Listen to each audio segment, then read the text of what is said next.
All right, Steeler fans, it is Monday. It's the Steelers offseason, which means it's time for the Monday morning conversation on the Let's Ride podcast. And joining me today, someone I've had on the show multiple times before, which means that I like him, and that's why I have him back. It's Roy Countryman. What's up, Roy? How's it going?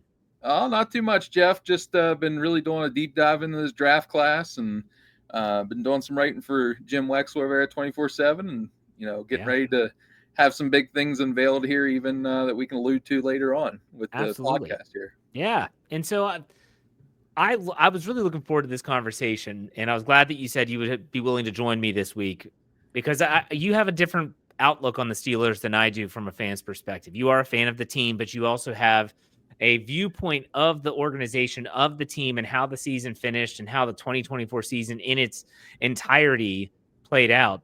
What, in your opinion, is the state of the Steelers right now? Because, man, the fans are down, and I get it. Like, everyone's down right now after the way the season ended. Yeah. But from your perspective, what is the state of the Steelers heading into this offseason? I mean, the sky isn't falling. We gotta look at that first of all. We do have talent, especially on the defensive side of the ball, even though some players haven't played up to the par that we're used to. The offense has serious questions, and that is the most concerning part out of this whole ordeal. For as bad as our defense looked at the end of the season, it's light years ahead of where our offense is.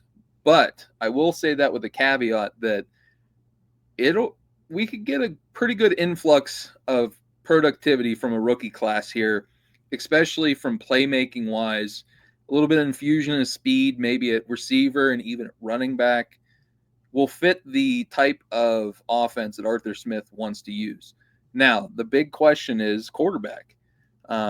Russell Wilson did not look great to end the season here. I think it is a question that Tomlin should be held accountable for since he did go Lone Ranger. And I think the playoff games even could have been a little more interesting if we would have had the playmaking ability of Fields with the rushing ability there.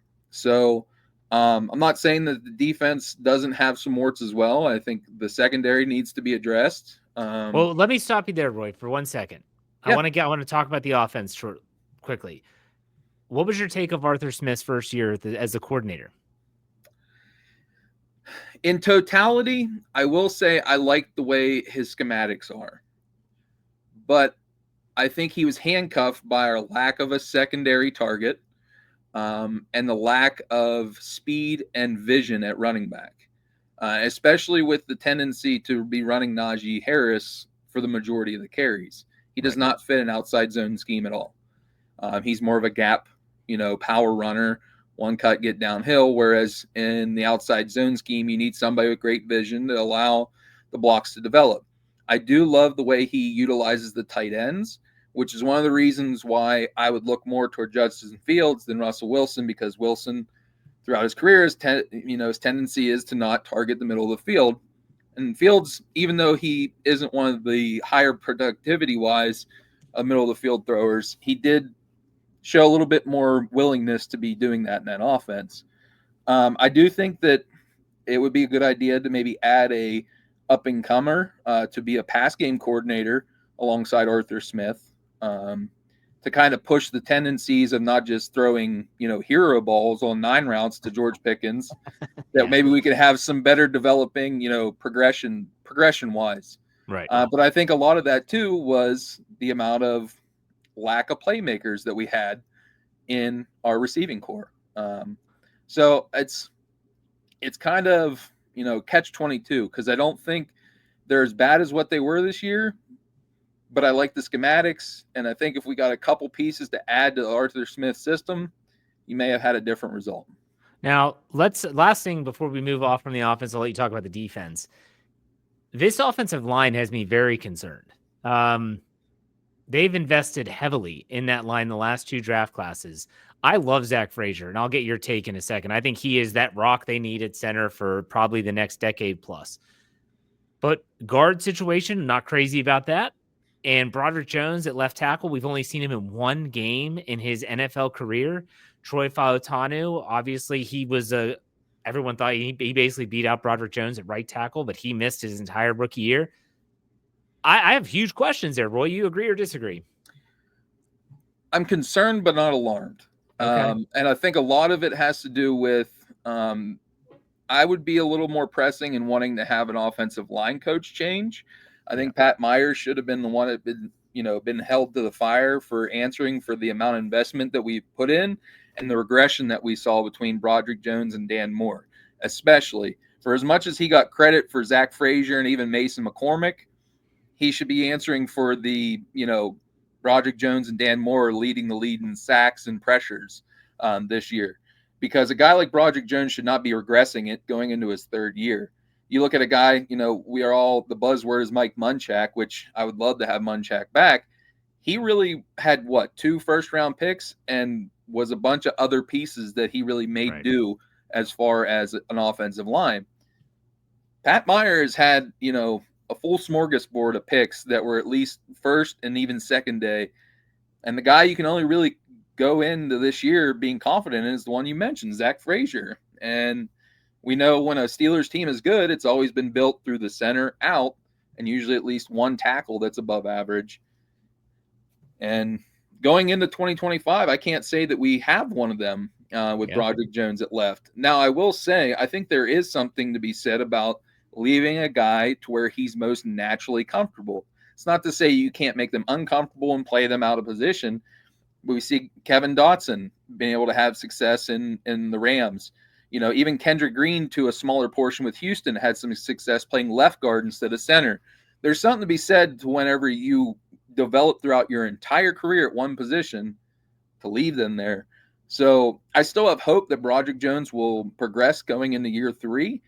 But if not, if we go into the first 5 games of the season, he's still playing below the line, we have a huge problem. We have a huge question mark going forward for what do you do then with Fatanu? Do you try to flip him to left tackle where he was comfortable at Washington?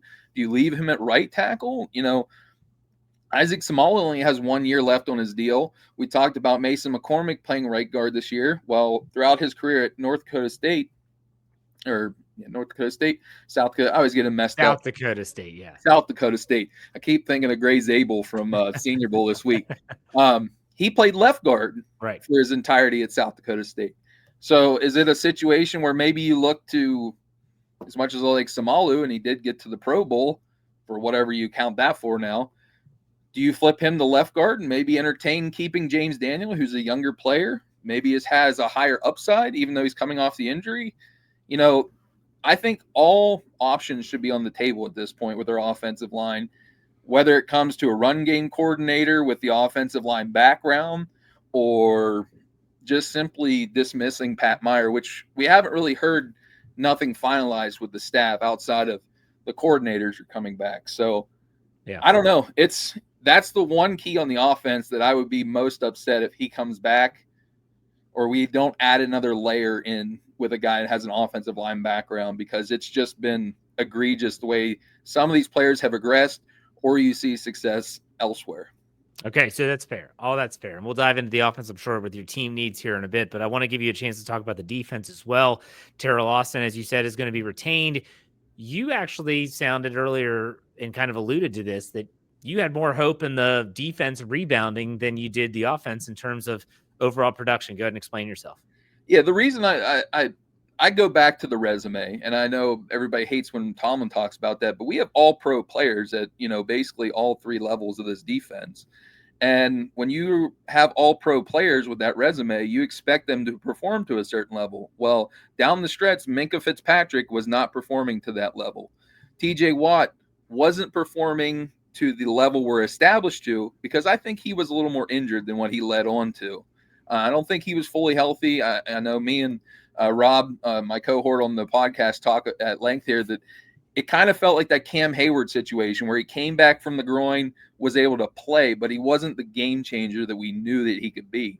So I have a lot of hope in some of the younger pieces like Nick Herbig, even Highsmith in a fully healthy year. But there's still a lot of age and some question marks that we need to be delivered here. The linebacking core as a whole, I think, is the solid hallmark that we can look to here. Defensive line, I think, will need addressed. Safety, I don't know what to do. Outside Deshaun Elliott, he's great addition, but Minkah, whether it was by scheme, and you can't really I can't hold that all to Terrell Austin's feet, even though he should be the one who would fall on the sword because he has a defensive coordinator title. Mike Tomlin's fingerprints are all over this defense. There's a reason why on Sundays when you see the play calling, he looks like he's holding a 3x5 index card, and Tomlin's the one that looks like he's usually calling the defense.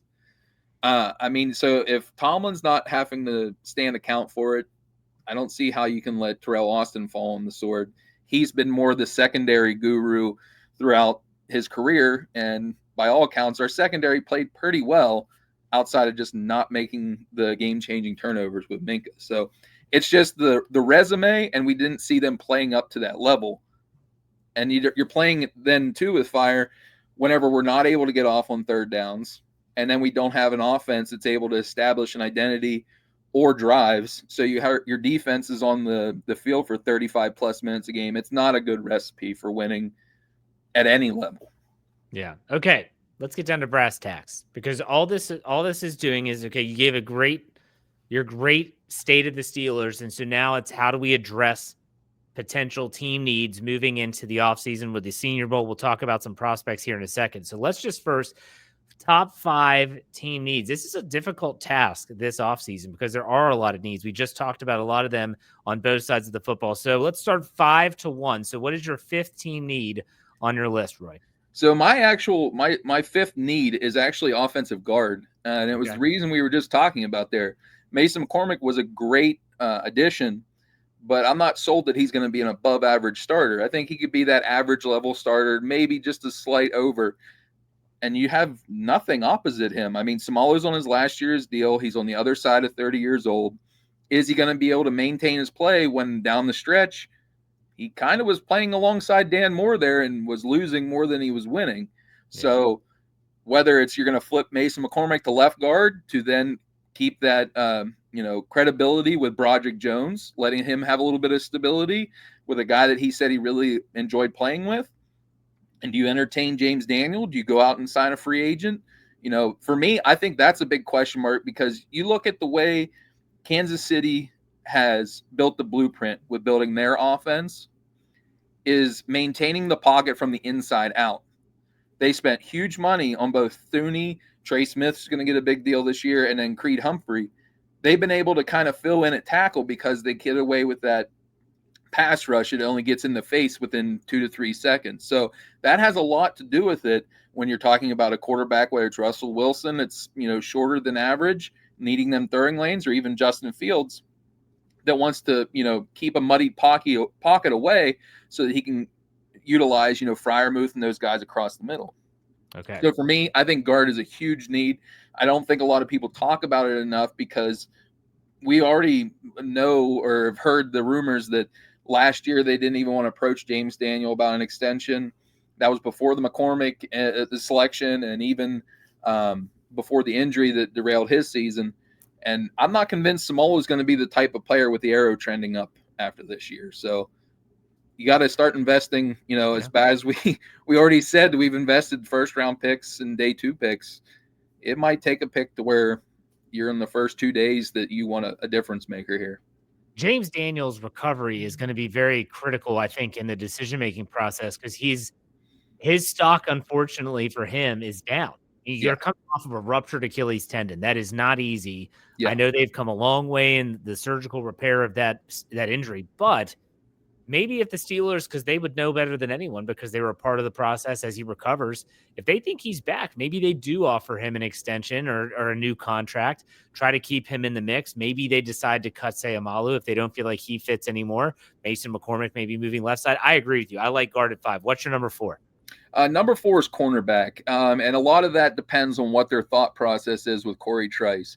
To me, Dante Jackson, it was more of thanks for business. We looked good in that trade with the Deontay. It kind of worked out better in our face. But I'm not breaking the bank for a guy that's 30 and isn't even able to go through a full season without having to manage a back injury, hamstring. He's dealt with a myriad of injuries over his career. Great playmaker, but he was also a liability when it came to zone coverages at times. So to me, I would shy away from Dante Jackson unless the price is right late in the offseason. If they really believe in Corey Trice, which you've seen the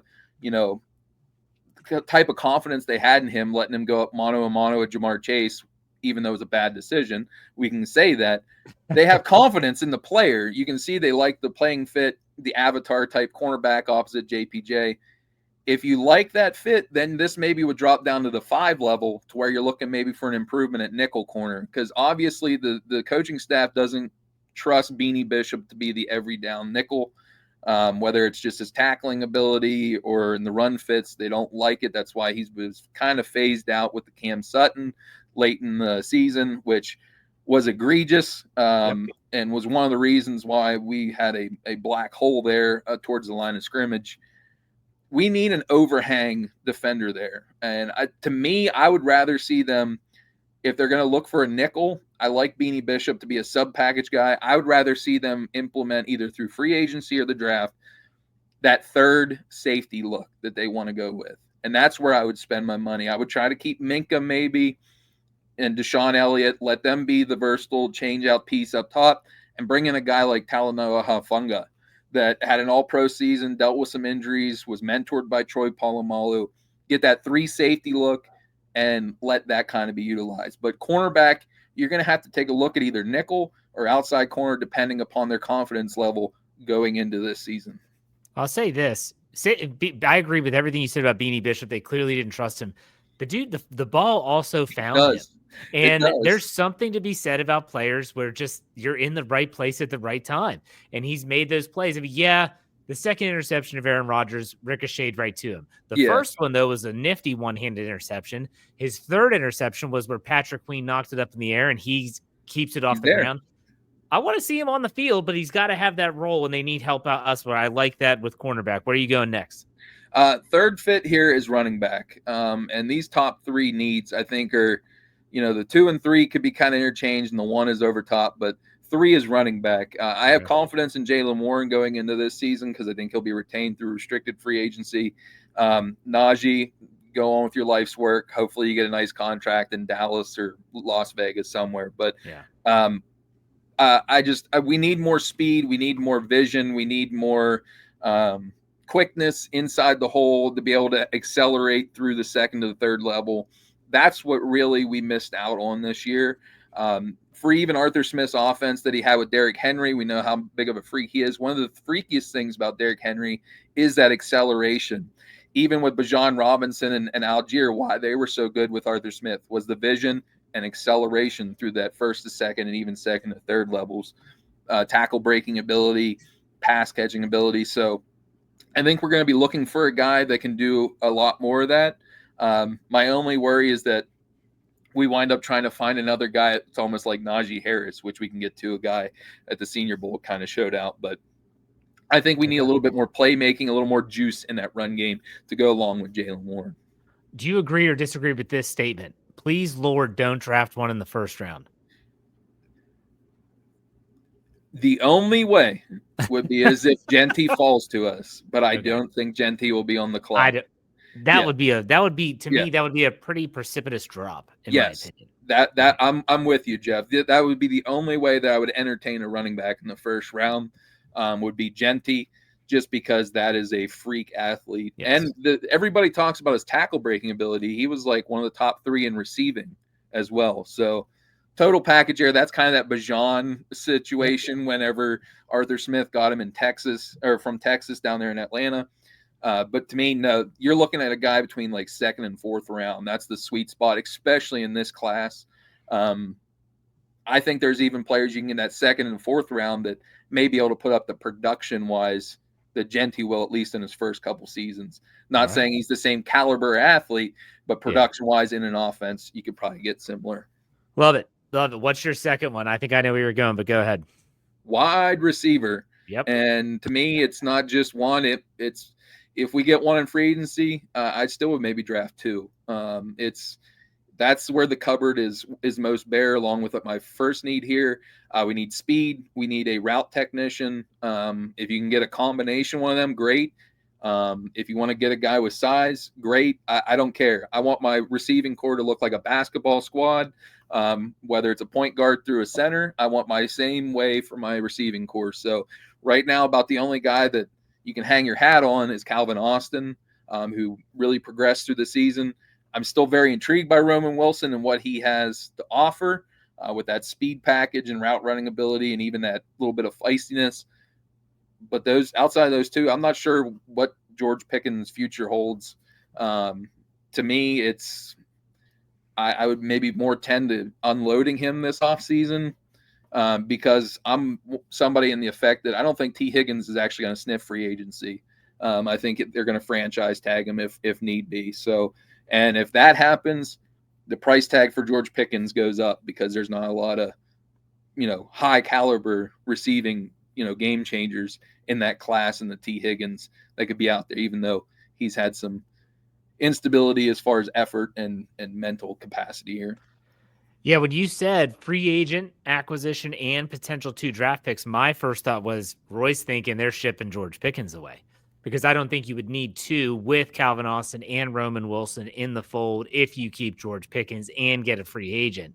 So I'm with you, though. I think that right now, George Pickens, although his stock probably plateaued with some of the off the field stuff that got so much national attention at times, but he is a freak player, and teams, i.e. the Raiders, will take risks and they'll take chances on getting a player like that. And the Steelers could benefit with draft capital in that regard. And so if someone were to offer me, and this might be even a little too much, if someone were to say, we'll give you a second this year and a third next year, I would take it. I'd say you got yourself a deal. I'll take the second round pick.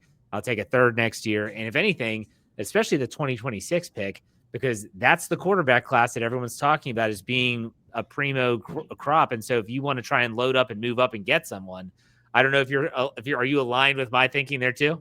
Yeah, absolutely. And that I would take less in this year's draft just to get a higher, Okay. I'd even make it a conditional pick if you want me to, a first to second, second to third, whatever it may be in next year's draft. Just for that fact of be able to have, that's why we'll get to my top one, and I'll just kind of allude to it here. My top draft we know what it is not a passer. It's not a quarterback? It is not a quarterback. Okay. Because to me, I don't want no business in this quarterback class. Yeah. And there is nobody in free agency. I would rather run it back with Justin Fields and the opportunity to see growth in that in this offense, because I think his running capability with the improvement in our running game and a couple additional assets as playmakers outside have more upside than any of these quarterbacks outside of maybe Cam Ward. And we're not going to be in the vicinity to trade up for Cam Ward unless we mortgage the farm. And I would be much more comfortable having, bullets in the chamber for next year in that draft class with that type of talent that's already coming into it than this year's. So for me, I want nothing to do. I would rather – I think you're looking at the low water mark of at least a 3 for Pickens. And as I say, it's all going to be established on free agent market. If T. Higgins is off the board with you got a team like New England that has a ton of cap space, needs a big-time target for Drake May. I think the Kansas City interest is real because if you go back pre-draft, they were one of 3 teams to bring in George Pickens on a pre-draft visit. So Andy Reid has been able to account for that. And going back to New England, Mike Vrabel, who was one of his favorite players and was one of the reasons that got John Robinson fired, A.J. Brown, big above-the-rim type player, even though had some maybe instability there in Tennessee. And Green Bay, even I think, has an outside chance. They were one of the other team that brought him in on a pre-draft visit. Need that kind of alpha dog in a wide receiver room, and even Las Vegas, who needs, of course, more, receiving help there. So you have options. I'm with you. If I could take maybe a 3 in this year's class, because that's what you look at with the compensatory picks. If he leaves the following year, that's the highest watermark you're going to get. So you start off at a 3. I'll say I'll take a 3 and maybe a conditional 2 to 3 in 2026 just to have the ammo in there. Yeah, this quarterback class, since you brought it up, is very reminiscent of 2022, in my opinion, where I don't know if it's that bad, but it's not, a little better. Yeah, when you look at some of that, but we're talking about hand size down at the Senior Bowl again. And of course, that quarterback is somehow tied to the Steelers and so many rumors and reports. But I digress. Let's get to your top need, which is not quarterback. I'm curious where you went. It is defensive line. Okay. And the reason I say that is I think Larry Ogunjobi's gone. The swollen cap hit dependent upon his impact statistically on this defense is not there. Outside of Cam Hayward, Keanu Benton had good growth this year, but I think he's being misused as far as way they need to utilize him. I think we need a big time two-gapper on the inside that can also push the pocket in sub packages. I think Keanu Benton's better off being transitioned away from nose tackle and more in the form of Cam Hayward as that 5 tech who can slide down in 3 technique in sub package. And he's a great pass rusher. We need to utilize him in that asset. And we have him playing nose tackle trying to 2-gap. I'd rather have him playing 3 tech, trying to get upfield, wreaking some havoc. And we need that big hammer that can push the pocket. You look at the Ravens, they had 2 guys over 330 pounds that they could bring in early downs. What did we get, down the stretch? What killed us was run defense. We didn't have the size. We didn't have the depth. And we've neglected that too long along the Steelers' defensive line. We've tried to Band-Aid it, whether it was Dean Lowry. You had guys like Montravius Adams we kept, Larry Ogunjobi even. And those guys are all more that 3 technique, that penetrating style when we need an actual big-time prospect that we can develop. And what better way while we still have Cam Hayward, in the last few years of his career to help bring on that Steelers way and that tradition. Because when you've looked throughout, at least recently, when we've had success, it's always been through the trenches, whether it's been on offense or on defense. For as vaunted as our pass rush has always been, we've always had at least one all-pro caliber defensive lineman. And I'm not taking anything away from Cam Hayward this year, who was great. But how many more years do we have Cam Hayward playing at that level? And if he's not playing at that level, look around the room. Guys like that don't just grow up on trees. You can go out and pluck them off of that. You have to invest high round picks in to get those type of assets. High round pick is what I'm talking about. Please spare me the trade up to get Isaiah Loudermilk in the 4th round. Like, that doesn't move the needle. Like, you need an impact player. And what's crazy is when you go back, and especially at the end of Kevin Colbert's tenure, and I'm not here to bash the man, but man, some of the picks, like even a tweener like DeMarvin Leal, like he didn't fit anywhere. Nope. And so you're like, well, what do we do with this guy? Like, well, where's he supposed to go? Bad picks. They need to find what you're talking about. They need to, I would love to see him take 2 defensive linemen, and one being that big, stocky, not necessarily a Casey Hampton type, but a big plugger that can stop the run in the middle, and then also get yourself another Keanu Benton on day 2 somewhere. That's where I would go. But okay, now let's transition to the Senior Bowl. The Senior Bowl just wrapped up. A whole week of practices. A lot of players gained a lot of attention. A lot of Steeler fans were clued in on what Mike Tomlin and Omar Khan, what were they watching? Well, Mike Tomlin was enamored with the defensive linemen, as we just talked about. He was also watching the running backs and receivers a good bit.